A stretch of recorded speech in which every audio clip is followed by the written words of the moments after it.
your photo shoot mood board. If you're offering products, you will also need to create a mood board for your product photography.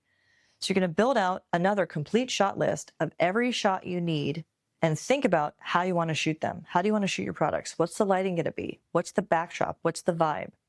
And streamline your work.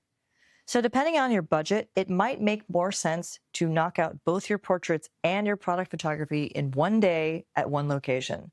But just make sure with your photographer that that's a realistic time frame. So for example, again, let's use the juice company. You need shots of you at the farm, maybe some shots of the farm, shots of the juices on a rustic table.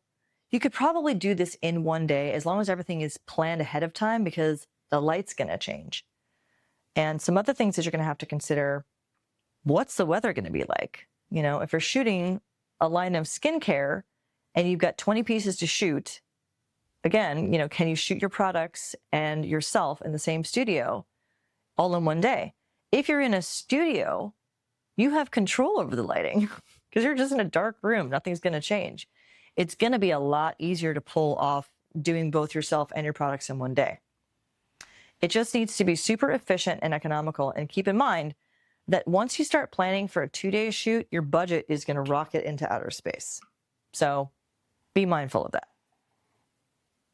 Okay, next let's talk about how to leverage your photo shoot with systems.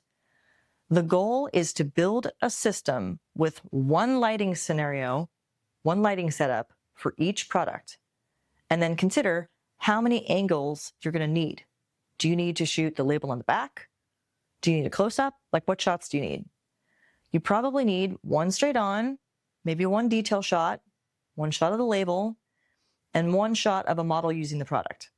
So build a system for how you can shoot that efficiently.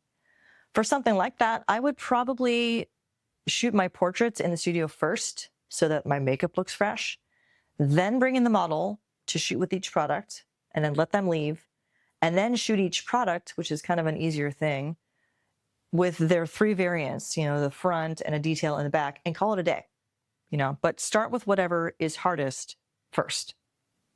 But all that planning starts with having a solid creative vision, a complete image inventory, and mood boards, and a budget.